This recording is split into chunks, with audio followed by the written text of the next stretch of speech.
Et si le doute n'était pas une faiblesse? Et si le doute était une forme d'intelligence? Aristote disait, le doute, c'est le commencement de la sagesse. J'ai douté pas mal, moi, ces derniers temps. J'ai douté pas mal au moment de créer cette chaîne. Cette chaîne sur laquelle j'ai l'intention de parler de sagesse. J'ai douté parce que je me suis pas senti légitime. Il y avait un petit peu du syndrome de l'imposteur qui arrivait. Et je me suis dit que j'en savais pas assez, en fait. J'en savais pas assez pour parler de sagesse. Pour parler de sagesse, comme pour parler de n'importe quoi, il faut être spécialiste. Il faut avoir fait des études là-dedans. Il faut vraiment savoir de quoi on parle. Et puis je me suis dit que c'était pas très sage de penser comme ça. Que finalement, je pense pas que ce qu'on attend de moi, ça soit de savoir tout, par cœur.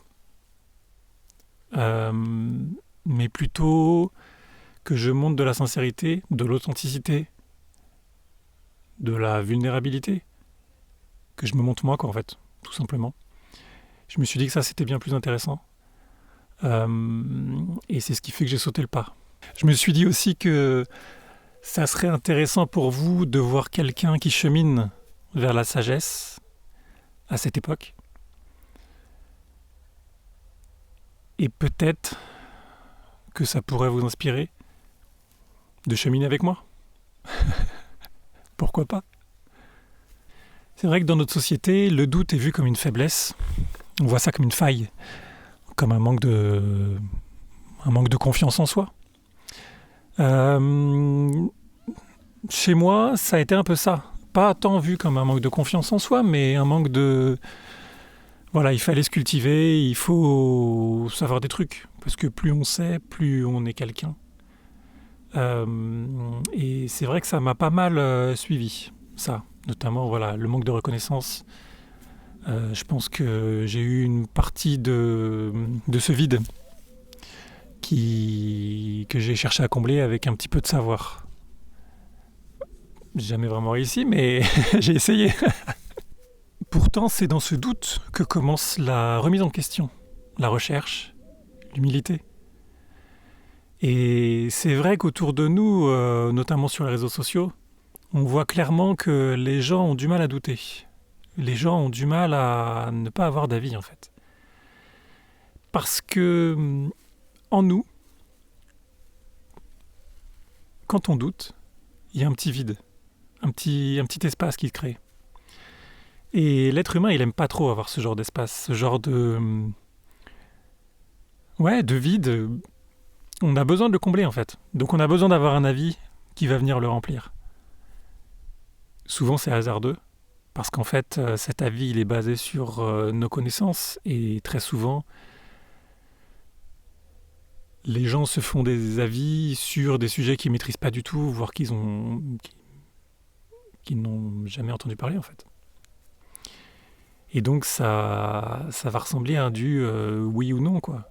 Du blanc-noir, voilà, c'est binaire. C'est binaire comme solution, et ça va pas du tout. Ça va pas du tout parce que je pense vraiment qu'il y a une vraie force dans le fait de ne pas savoir, dans le fait de ne pas remplir ce vide avec un avis quelconque. Voilà. Après, la sagesse, c'est aussi de savoir est-ce que tu as le sentiment d'en savoir assez pour avoir un avis qui est constructif, ou est-ce que c'est juste un besoin de remplir ce vide? Alors il y a le doute paralysant qui est lié à la peur, à la peur d'être jugé, notamment, ou à l'auto-jugement même. Et il y a le doute qui peut être fertile, le doute qui peut t'amener à repenser les choses, à laisser du temps aux idées germer, à laisser un espace, et finalement peut-être à l'intuition. L'intuition peut amener un début de solution, en fait. Et ça, c'est très sage, je pense. Par exemple, je sais que là, pendant la rénovation de la maison, je me suis retrouvé à faire la plomberie à un moment donné, et c'est vraiment quelque chose que je redoutais.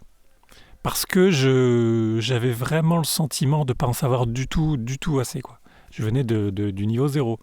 Donc je me suis pas mal formé, Et au moment où la plomberie est venue, en fait, quand c'était le moment de faire la plomberie, je me suis posé la question, est-ce que j'en sais assez? Est-ce que j'ai confiance? Et c'était non, en fait. La réponse était non. J'avais vraiment le sentiment que là, si je m'y mettais, ça serait vraiment hasardeux, que j'allais derrière avoir les problèmes liés au manque de formation, manque de connaissances. Donc, j'ai préféré repousser, continuer à me former et j'ai fait autre chose. Voilà. Et puis, ça m'a permis de gagner un mois. Et un mois plus tard, j'étais un peu plus prêt, j'ai pu commencer. La confiance est venue en faisant et ça a été, ça s'est bien passé. Mais j'aurais très bien pu me lancer avec l'ego qui parle. Et il aurait dit si, ça va bien se passer, on va y arriver, voilà, il n'y a pas de raison. Voilà, il n'y a pas de raison. Et si, il y aurait pu avoir une belle raison, que j'en savais pas assez et j'aurais pu faire n'importe quoi. Donc voilà, le doute, c'est vraiment un moment, ça crée vraiment un espace pour réfléchir. Et je pense que cette réflexion, elle est majeure à notre époque, pour pas dire n'importe quoi. Pourtant, quand on accepte le doute, quand on accepte de ne pas savoir, c'est notre humanité qui parle. Parce que personne ne sait tout. Donc forcément, à un moment donné, on ne saura pas quelque chose. Le renier, c'est vouloir être une machine. C'est ne pas accepter le fait d'être humain dans son entièreté et le fait de ne pas accepter de ne pas savoir et d'avoir besoin de combler ce vide.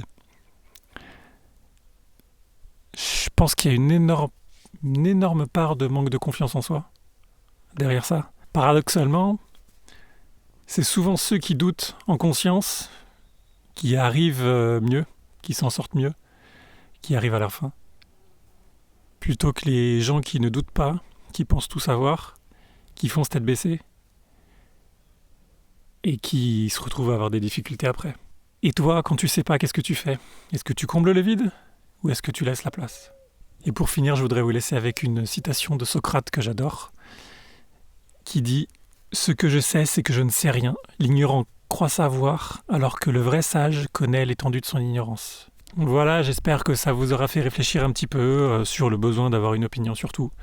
Je pense vraiment que il faut lâcher prise vis-à-vis de ça, accepter de ne pas savoir, accepter de douter, que ça fait entièrement partie de la vie et que c'est notre ego souvent surdimensionné qui a besoin de remplir le vide.